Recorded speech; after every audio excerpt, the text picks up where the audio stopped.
ఈ పోరాటంలో సుప్రీంకోర్టు తీర్పుతో ఇదే చట్టాన్ని ఆనాడు 2000 సంవత్సరం లోపల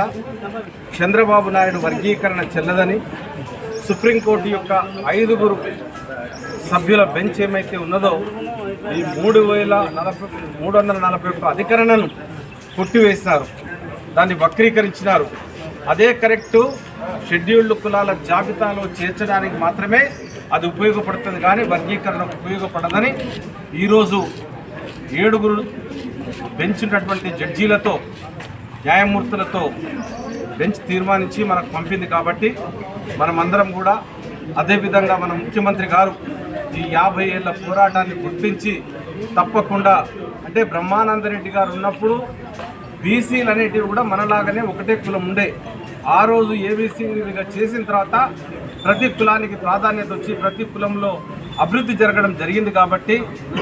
ఏ విధంగానైతే బలహీనంగా ఉన్నామో చదువు కానీ ప్రజ్ఞానికి నోచుకోలేకపోయినటువంటి మనము